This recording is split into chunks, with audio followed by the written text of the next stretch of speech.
8 मार्च को मुख्यमंत्री हनुमानगढ़ के अंदर दौरे पर रहेंगे, सभा को करेंगे संबोधित।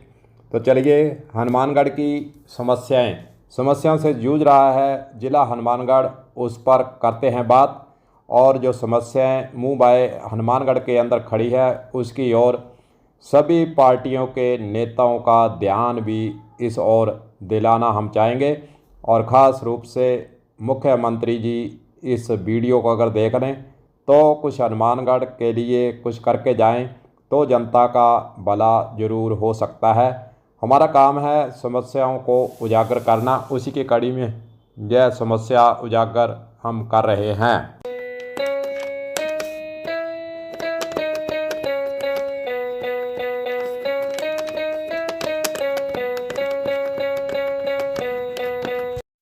सबसे गंभीर समस्या है हनुमानगढ़ ज़िले की नशा, चाहे मेडिकेटेड नशा कहें, चिट्टा कहें, अफीम का कहें।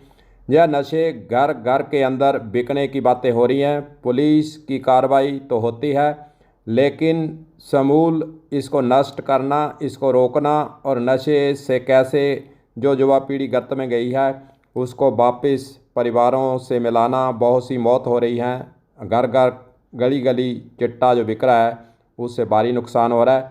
तो मुख्यमंत्री जी सबसे पहले तो यह आप हनुमानगढ़ में आ रहे हैं तो नशे को कैसे रोका जाए इस पर फोकस रखकर आप कुछ करें तो लोगों का जीवन और जिन माताओं के बेटे खो रहे हैं, ज़िंदगी उनकी जी का जंजाल बनी हुई है, उससे निजात कैसे दिलाएं, इस पर करें कुछ बात। किसानों की समस्याओं की ओर ध्यान आकृष्ट कर बताना चाहेंगे कि किसानों के 829 अटल भूजल योजना के तहत वित्तीय वर्ष 24-25 में डिग्गी अनुदान का जो बकाया है 2515 लाख रुपए लगभग बनता है। 14 माह से किसान आंदोलन पर हैं, लेकिन जो किसानों को 24-25 मार्च के अंदर ही पैसा मिल जाना चाहिए था, नहीं मिला और किसान इससे परेशान हैं। लोन लेकर डिग्गियां तो कृषि विभाग ने बनवा ली, लेकिन लोन जो लिया हुआ है उसका ब्याज भी अब भरना किसानों के बूते से बाहर होता जा रहा है। तो 829 अटल भूजल योजना के तहत 24-25 का जो लाखों रुपए बकाया है, अनुदान बकाया है, डिग्गी अनुदान है, उसका भुगतान कितनी जल्दी हो और कैसे हो, इस पर करनी चाहिए बात। किसानों का दूसरा जो प्रमुख मुद्दा है नाहौर फीडर लाइनिंग को लेकर पिछले 20 वर्षों से किसान आंदोलन पर हैं। 106 क्यूसेक पानी कम मिल रहा है, जिससे प्रत्येक वर्ष करोड़ों का किसानों को हो रहा है नुकसान। बीजेपी सरकार का तीसरा साल चल रहा है। हरियाणा ने 1 साल तक डीपीआर के काम को अटकाए रखा, अब कह दिया कि डीपीआर राजस्थान सरकार बनाए। अब डीपीआर बनाने में कितना वक्त लगेगा कुछ भी कोई नहीं कह रहा है। लगभग किसानों का ये मानना है कि चौथे वर्ष तक जो है इसकी रिलाइनिंग का जो बजट आवंटित होगा कि नहीं होगा, और डीपीआर 1 साल में बढ़ेंगी, कब बढ़ेंगी, संशय बना हुआ है।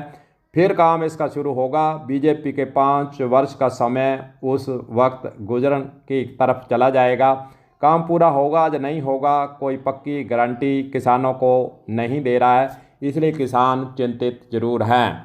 बीजेपी सरकार ने घग्गर नदी को पक्का करने के लिए 325 करोड़ रुपए का प्रावधान किया, कुछ काम शुरू भी हुआ है। सेमग्रस्त इलाके के किसानों की मांग के अनुसार काम होने के प्रयास बीच में अभी अटके हुए हैं। 40 वर्ष से सेमग्रस्त इलाका हनुमानगढ़ जिले का वो आंदोलन पर है। किसान चिंतित हैं, उनकी फसलें नहीं होने से परेशानी का दुख वे झेलते जरूर नजर आ रहे हैं। धरातल पर जिस तेज़ी से काम होना चाहिए वह अभी शुरू नहीं हुआ है। 2 किसान के गुटों के बीच में एक काम को लेकर काम भी अटका हुआ है, और वहीं दूसरी ओर सिंचाई विभाग बिना भ्रष्टाचार किए इसका इंतजाम अगर कर दे तो किसानों को ज़्यादा फायदा हो सकता है। नहरों के रखरखाव की व्यवस्था जब नहरी अध्यक्षों के जिम्मे डाली गई है उसके बाद किसानों के जो चिंता हैं, किसानों की मुश्किल बढ़ी हुई है। बेलदार व्यवस्था तथा सिंचाई विभाग ने अपने स्तर पर नहरों के रखरखाव सफाई की जिम्मेदारी से मुक्ति तो पा ली है, लेकिन नहरी अध्यक्षों के द्वारा जो जिम्मेदारी निभाई जानी चाहिए वह नहीं निभा रहे हैं। नहरों की साफ़ सफाई नहीं हो रही है, पूरा पानी नहीं मिलता है। किसान इस साफ़ सफाई के कारण, नहरों का रखरखाव नहीं होने के कारण, पूरा पानी नहीं मिलने के कारण सिंचाई पानी से कई स्थानों पर वंचित होते नजर आ रहे हैं।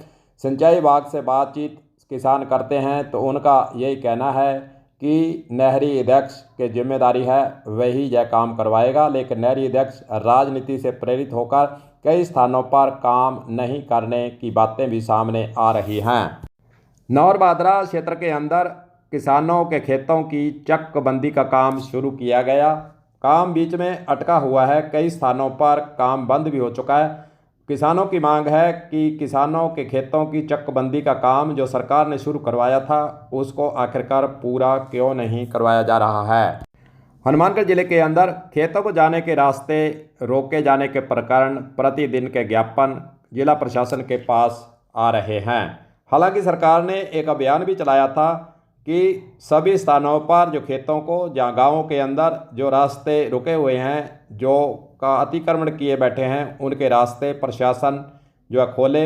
रास्ते के प्रकरण सभी प्रकार से प्रत्येक ज़िले के अंदर ख़त्म होने चाहिए। लेकिन हनुमानगढ़ ज़िले की बात कर लें, धरातल पर अधिकारी पूरी तरह से जो रास्तों के प्रकरण है, रास्ते खोलने की बातें हैं, उस पर अमल नहीं कर पाए हैं। काफ़ी स्थानों पर हनुमानगढ़ जिले में रास्तों के प्रकरण लंबे चल रहे हैं। ज्ञापन पर ज्ञापन किसानों के द्वारा देने का सिलसिला शुरू किया हुआ है। प्रधानमंत्री फसल बीमा योजना हालांकि किसानों के लिए राहत की खबर देने वाली होती है, लेकिन हनुमानगढ़ जिले के नौर बादरा रावसर ब्लॉक की अगर हम बात कर लें तो कंपनियों की मनमानी के कारण, सही उसका आकलन नहीं करने के कारण, जिला प्रशासन उसको सही ढंग से लागू नहीं करने के कारण, भ्रष्टाचार चरम सीमा होने के कारण और किसानों को फसल बीमा योजना का जो लाभ देने के लिए सरकारों ने अपनी जो योजना लागू की गई थी, कहीं ना कहीं उसका लाभ हनुमानगढ़ जिले के अंदर मिलता नज़र नहीं आ रहा है। किसान बार बार आंदोलन कर रहे हैं, ज्ञापन देने का काम कर रहे हैं और कलेक्टर तक वह गुहार लगा चुके हैं, लेकिन उसके अंदर सुधार अभी तक हनुमानगढ़ जिले के अंदर नहीं हो पाया। सरकारों के द्वारा जो भरपाई की जानी चाहिए उसका लाभ किसान नहीं ले पा रहे हैं, किसान परेशान भी हैं। हनुमानगढ़ जिले के अंदर किसानों को नकली बीज, खाद, पेस्टिसाइड मिलना आम बात है। हालांकि कृषि मंत्री करोड़ीलाल मीणा ने हनुमानगढ़ जिले के अंदर छापेमारी भी की, लेकिन खास प्रभाव नहीं डाल पाई उनके छापेमारी। कृषि अधिकारियों की मिलीभगत से भ्रष्टाचार का जो खेला हनुमानगढ़ जिले के अंदर चल रहा है वह सभी से छुपा हुआ नहीं है, सब अधिकारी मौन हैं। किसानों को नकली बीज, खाद, पेस्टिसाइड कैसे इसे छुटकारा मिले, इसके लिए काम सरकार के स्तर से होना चाहिए। हनुमानगढ़ जिले के अंदर फसलों की सरकारी खरीद का जो खेल है वह सही किसानों के गले नहीं उतर रहा है। धान की सरकारी खरीद की अगर हम बात करें तो मांग करने के बावजूद भी 3 वर्षों से धान की खरीद नहीं हुई है। सरकारी खरीद नहीं होने से किसानों को उसका नुकसान हुआ है। किसान मांग करते हैं लेकिन सरकार के स्तर से इसका निर्णय ही नहीं लिया जाता है। मूंग की सरकारी खरीद में भी आनाकानी सरसों गेहूं से पहले आती है, पर गेहूं की पहले और सरसों के अप्रैल के अंदर खरीद का जो आदेश है वह किसानों के गले नहीं उतर रहा है। आदेश 5 एजेंसियों की खरीद का भी आया है। किसान और मजदूर और व्यापारी इसका विरोध कर रहे हैं। एफसीआई के जरिए ही सरकारी खरीद कराने की मांग उठाए हुए हैं, लेकिन इसका भी अभी तक कोई निर्णय नहीं हुआ है। सरकार और प्रशासन इस मुद्दे पर चुप बैठी है। यह सवाल उठ रहे हैं कि धान मंडियों के अंदर नालियां, सड़कें टूटी होना, सुविधाओं का अभाव होना किसानों की परेशानी बनी हुई है। उसकी तरफ भी धान मंडी के जो अधिकारी हैं वह पुरजोर से जो बजट उनको मिलता है उसका सही आकलन कर उसको सुधार के लिए कुछ भी करते नज़र नहीं आ रहे हैं। यह कुछ ग्रामीण क्षेत्र के किसानों से संबंधित समस्याएं जो कि ध्यान में लाने का प्रयास किया गया है, और अब शहरी क्षेत्र की जो समस्या हैं उस पर भी थोड़ा गौर फरमा लेते हैं।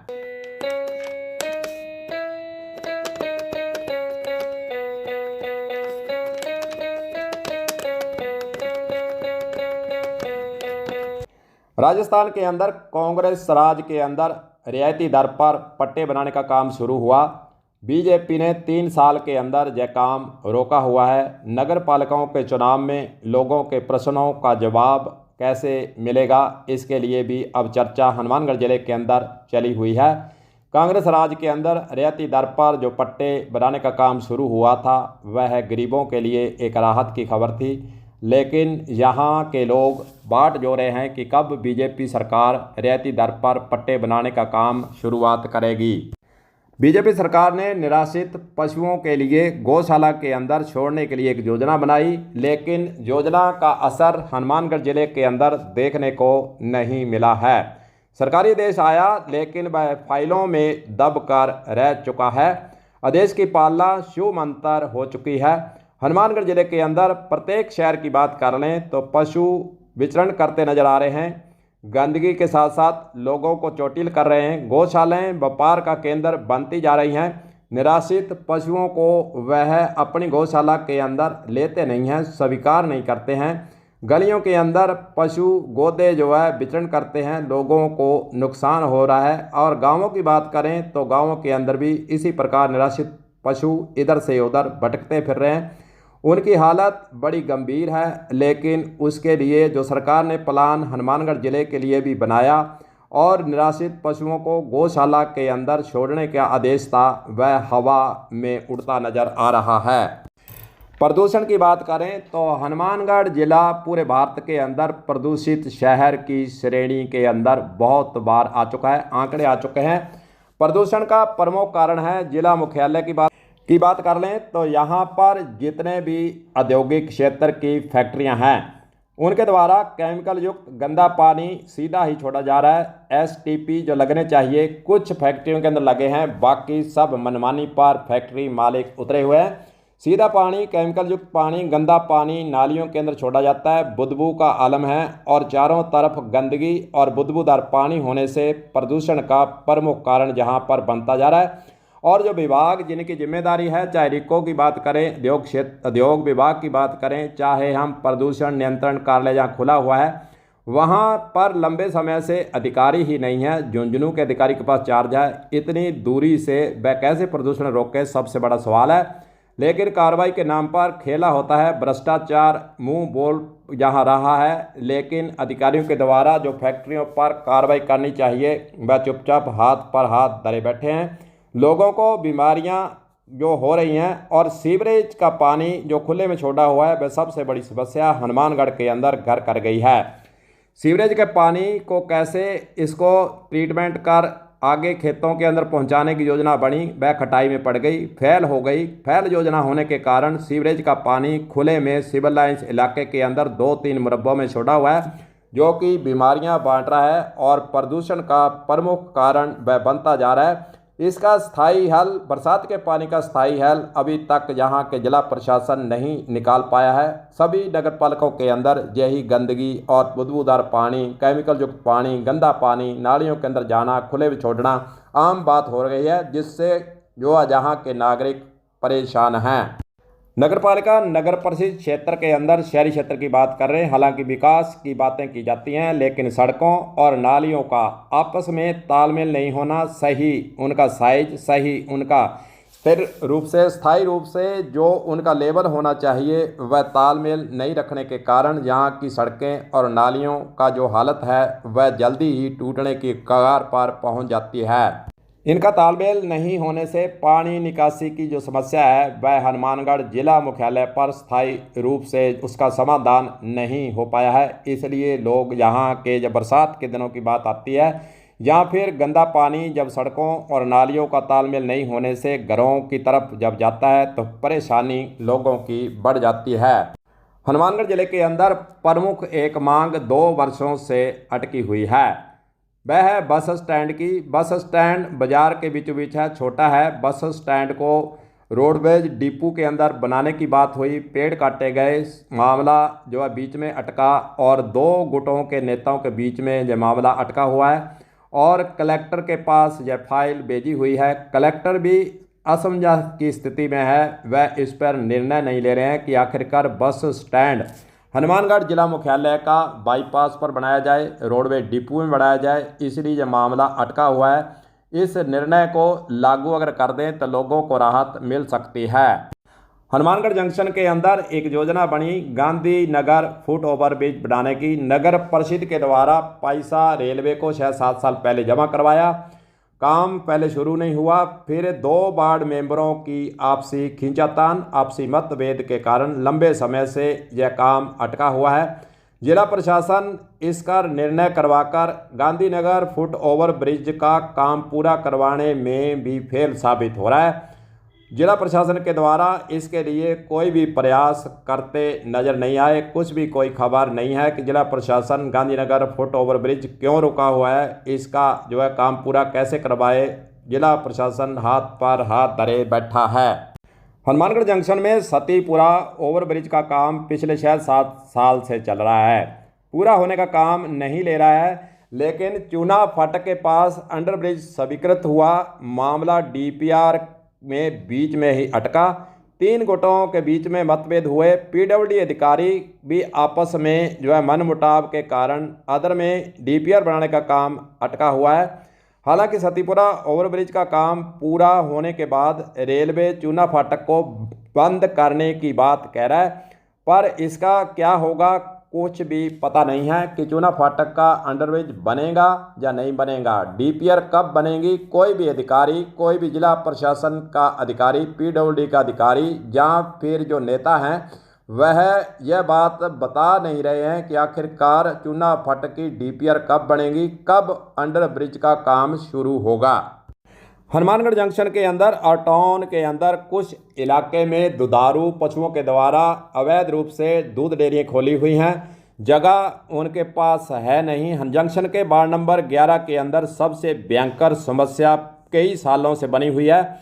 वहाँ पर पशु रखे हुए हैं, उनके पास जगह नहीं है। सड़कों पर पशु विचरण करते हैं और भैंस हो चाहे गाय हो, वहाँ पर सड़कों पर गंदगी फैला रहे हैं। लोगों के घरों के आगे पशु रात को दिन के अंदर बैठते हैं, लोग परेशान हैं। इसका जिला प्रशासन कोई भी इलाज अभी तक नहीं कर पाया है।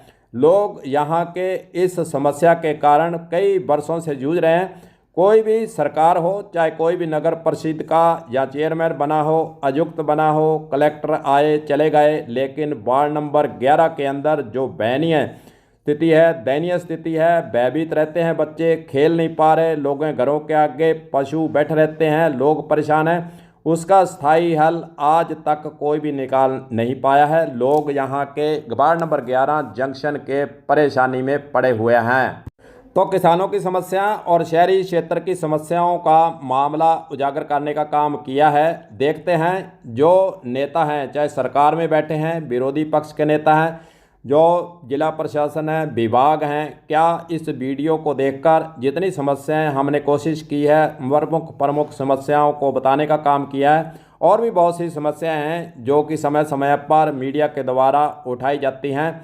इस पर क्या किया जाता है, क्या मुख्यमंत्री और यहाँ के नेता मुख्यमंत्री के ध्यान में इन समस्याओं को लाते हैं, इसका स्थायी हल निकालने का प्रयास करते हैं, या फिर मुख्यमंत्री जी यहाँ पर अपनी सरकारी सिस्टम के तहत अपना भाषण देकर और अपनी उपलब्धियों को गिनाकर जहाँ से उड़न खटोले में जयपुर रवाना हो जाते हैं। कलम न्यूज के लिए गुरदेव सिंह सैनी की हनुमानगढ़ से खास रिपोर्ट।